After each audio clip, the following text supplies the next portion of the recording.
Okay, now for something different. This is an aeroplane that I really enjoy flying.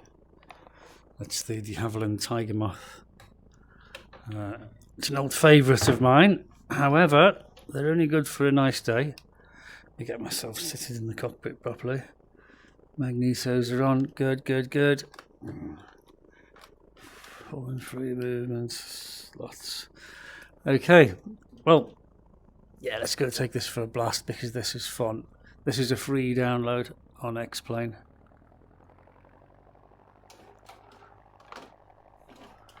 It's quite a good one actually because this one's got brakes and things.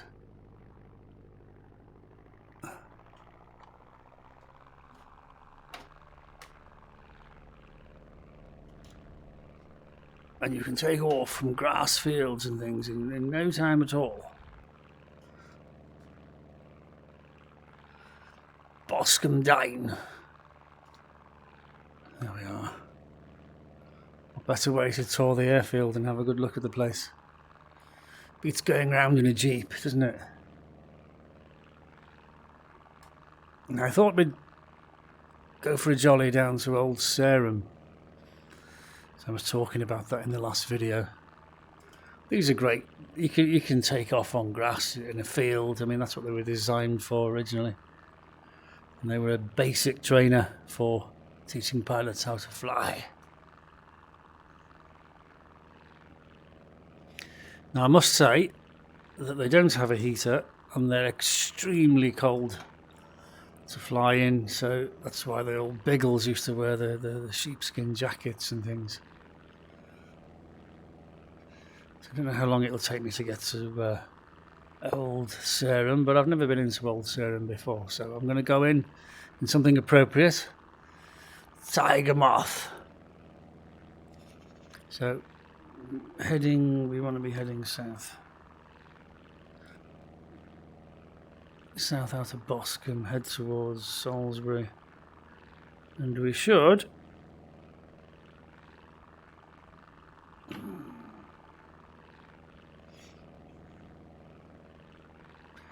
be able to find the place. No trouble at all. There we go.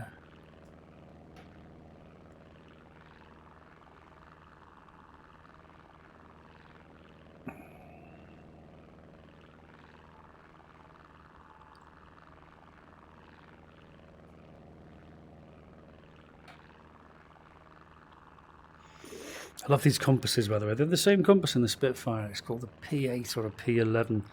In fact, that's a P11, that one. P8 had the 2 parallel lines, and that one had the... You just turn it. I'll just show. I don't know if it will do this. Might do. There's a lock on it there. That's the lock. You release the lock first, and then you just swivel this. There's Old Sarum over there. Look, that's it. And the Salisbury Cathedral is there. So we'll just go straight over to Old Sarum, do a few little manoeuvres there, and then we can land. We go and have a cup of coffee or tea and some scones or something like that. Something frightfully British.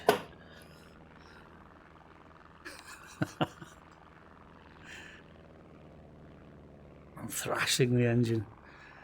I'm not going to break it, am I? And if I do, I'll just respawn another plane. The stall's really slow on this, and the slots pop out. You've got a lever there. I think that's the slots, isn't it?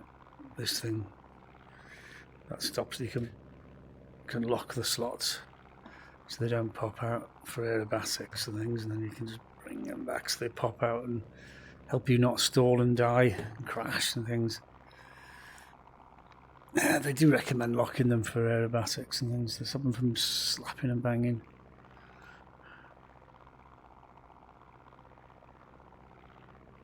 You're trundling along 65 miles an hour. When you think about it, that's really slow, isn't it, by today's standards? But you know, back in the day when you were going on a bus, that was or a tram, in comparison, it would be quite quick, wouldn't it, I suppose?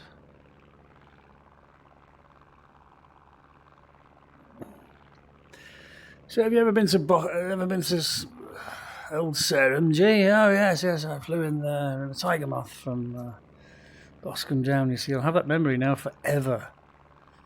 And I've got vivid memories of flying all over the world in the Tornado GR4, Canberra. Memories are made of this stuff because it's so real. It's so real. I mean, the only thing that's not real about this is I'm not in a freezing cold wind. But other than that, it's pretty bang on, you know.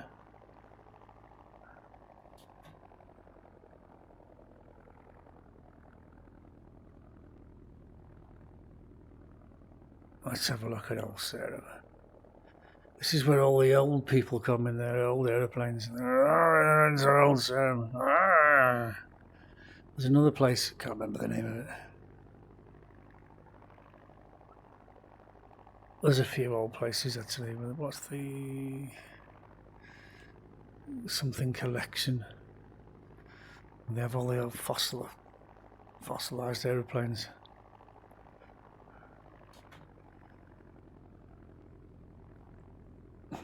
Can't remember.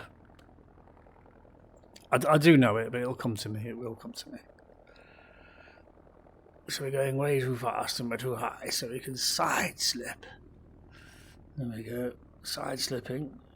We don't increase speed, but we increase our sink rate quite dramatically.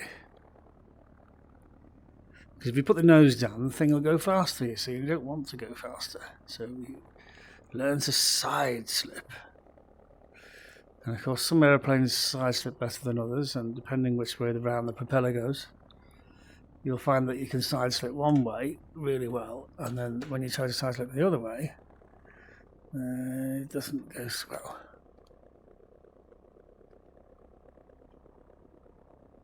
But you're supposed to be doing it with the engine idling anyway, so there we are. That's a much better perspective for landing. Airspeed's good, 60. It's coming in quite quickly actually for a Tiger Moth. But once you raise the nose, of course, the throttle is closed. Once you raise the nose, the airspeed soon diminishes rapidly. And at least if you're coming in quickly, you can raise the nose and glide a bit further if you have an engine problem. Kick it straight. And keep it flying. The trick is keep it flying. So right down to 50 knots now. And we're still not on the ground. Keep the nose up, keep the nose up.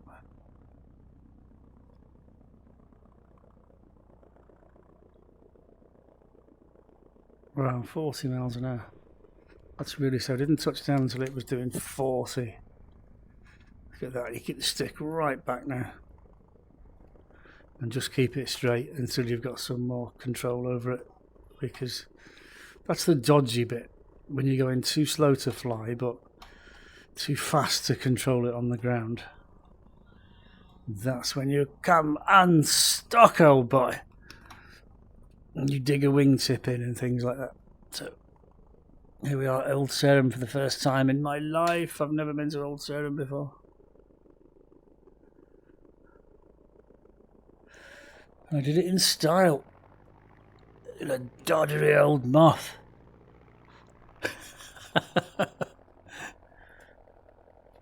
The snobs will be going, that's not old enough. You're a young whippersnapper. It's going to come in a proper fossilised aeroplane I've got to stop with. Shuttleworth collection, that's what I'm thinking of, and they're up north somewhere.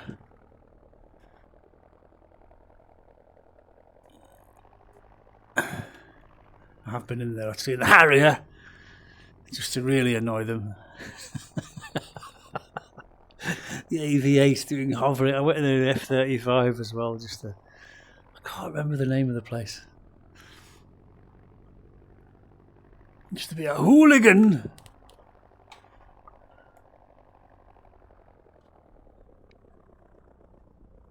You notice I'm flying from the back seat. The pilot sits in the back. The student sits in the front. Just always have the stick right back in your stomach when you're taxiing. Because the last thing you want is for this thing to nose over and ding the propeller. Because they do. I'll try a dinging and show you. Put the stick all the way forward, put the brakes on. I didn't do it, it wasn't going fast enough. But it will. If you put the brakes on, it'll just nose straight over, smash the propeller on the ground. And that's good night, Vienna. That's going to cost you a lot of money to fix that. Okay. The Havilland Tiger Moth, Old Sarum. Thank you very much, everyone, for watching. Super old plane, eh? Only on a warm day for short periods of time, as long as you don't want to go very far.